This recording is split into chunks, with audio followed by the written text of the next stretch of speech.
Ang pag-uusig sa bayan ng Diyos. Ang pag-uusig, hindi lamang ngayon. Yan ay naranasan na ng mga unang lingkod ng Diyos. Iba't ibang uri ng matitinding pag-uusig ang naranasan ng mga unang lingkod ng Diyos. At yan ay nararanasan din ng mga kasalukuyang hinirang ng Panginoon Diyos. Pero ang katangian ng mga lingkod ng Diyos ay nananatili mula pa noon hanggang ngayon, matapang na naninindigan sa pagharap sa matitinding pag-uusig. Kahit sino pang umuusig sa bayan ng Diyos, hindi nila kinatatakutan. Sapagkat ang nasa puso't isip ng isang tunay na lingkod ng Diyos, sinong laban sa amin kung ang Panginoon Diyos ay nasa panig namin?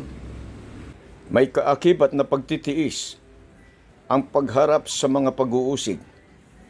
Pero ang sabi ng Panginoong Jesucristo, ang magtiis hanggang sa wakas, ang siyang maliligtas. Kaya buong tapang namin hinaharap ang mga pag-uusig. At ang pananampalatayang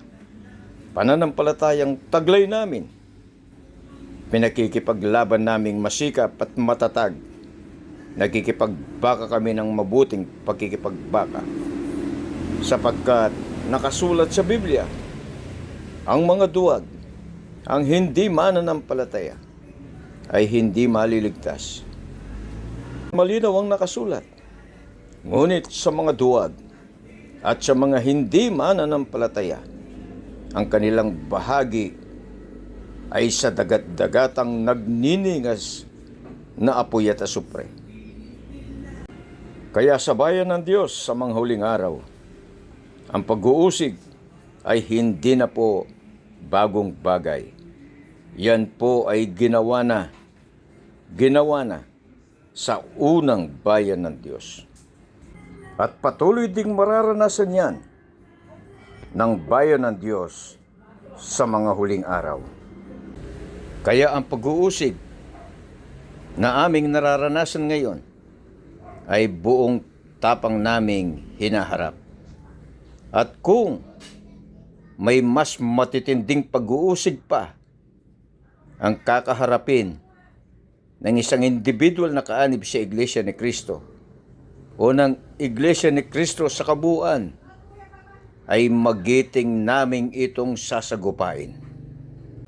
Bago po ako magtapos, pabayaan po ninyong basahin ko sa inyo ang mga talata ng Biblia na nagbigay sa akin ng inspirasyon at lakas ng loob nung ako'y kasalukuyang umaanib pa lang sa loob ng Iglesia ni Cristo.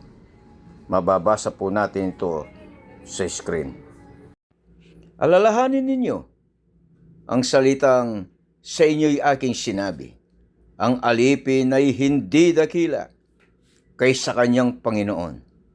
Kung ako'y kanilang pinag-usig, kayo man ay kanilang pag-uusigin din.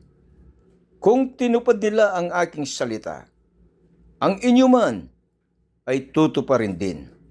Datapwat ang lahat ng mga bagay na ito ay gagawin nila sa inyo dahil sa aking pangalan, sapagkat hindi nila nakikilala ang sa akin ay nagsugo.